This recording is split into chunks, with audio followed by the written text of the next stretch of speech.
welcome back to my channel. Today I will be showing you how to set up a watercolor palette. This is the watercolor set and palette that I got for Christmas. It is the Sheen Hand Professional Set of 30 colors. Now this tutorial is specifically for watercolors because I am using a folding palette. Watercolors are unique in the fact that they can be dried and are reworkable.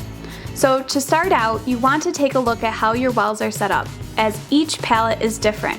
The small wells are for the paint and the large wells are for mixing. Now, some might think that you have to set up your palette according to the color wheel, but this is not the case. While that is a good place to start if you are feeling overwhelmed or confused, palettes are made for customization.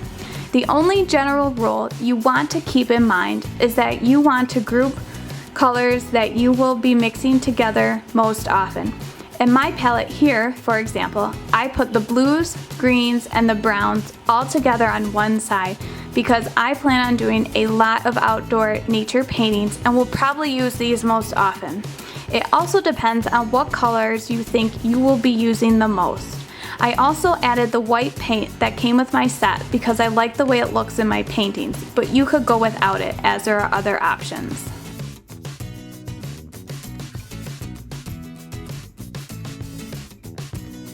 When filling my palette with paint, I personally do not fill the paint well entirely and always leave a little room, but this is totally up to you and your needs. As you can see, I'm only filling the paint about halfway. I do this mainly because if I want the color as it is, it saves me from moving it to the mixing well, which can become muddy and crowded after a lot of use. I also paint on a smaller scale, but if you create large paintings, you may want to fill the wells with more paint. Just keep in mind that the tiniest amount of paint can go a long way. Once you are finished filling your palette, you will want to place it somewhere to dry. Do not close the palette because the paints are wet and will move or touch each other.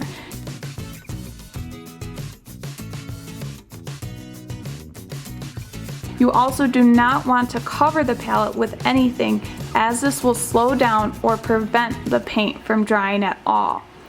I just left my palette open the way it is on top of my table. Try to keep away from children and/or pets.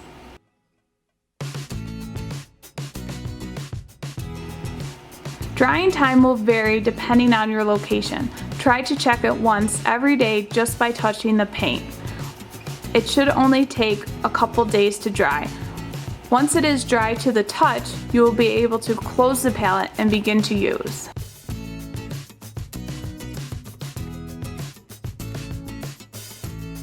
Here is my completed palette, but without looking at each tube of paint, isn't it hard to tell what some of the colors are? The solution is a color chart, which is so very important for many reasons. For my color chart, I use the Canson watercolor paper, but you will want to use the watercolor paper that you work with most often so you will understand how the paint works with your paper.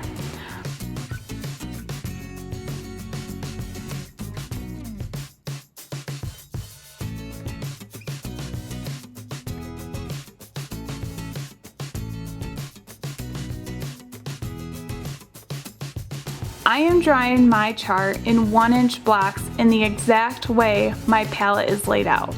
This makes it easy to quickly find a color based on location.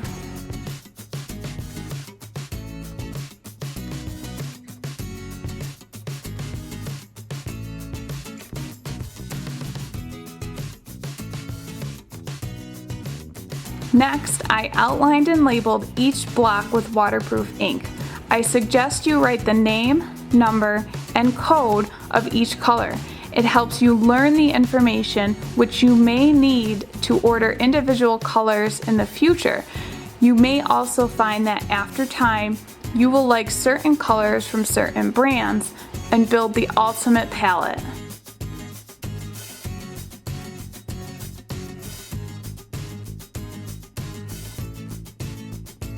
Creating your color chart will be your visual reference guide that you will refer back to often.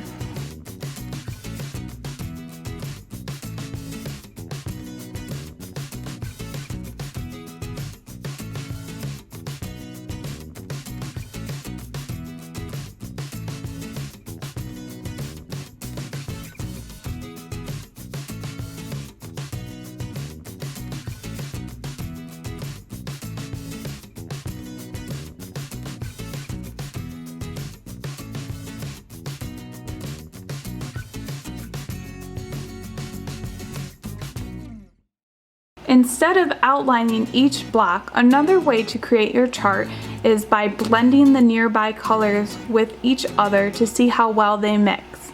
You could also fade each color out to see the saturation differences.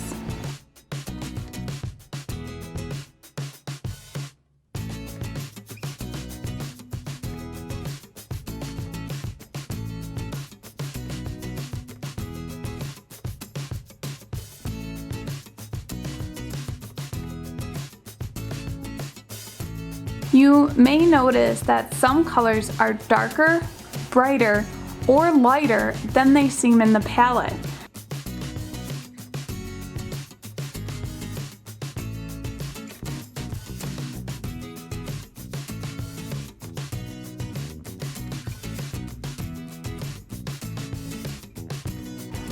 You may want to create a color chart that can fit inside your palette so that you can take it with you if you travel.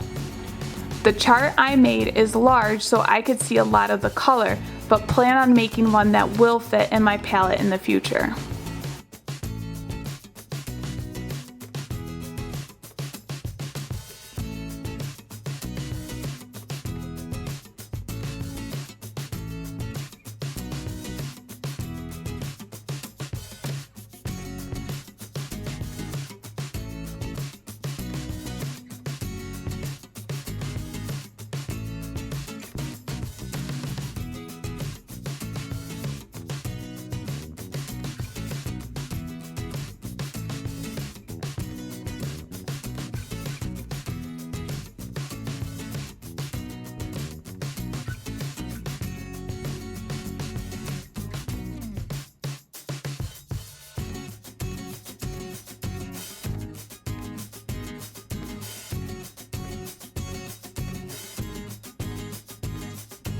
Here is my completed color chart, and I'll leave links to all my supplies in the description below.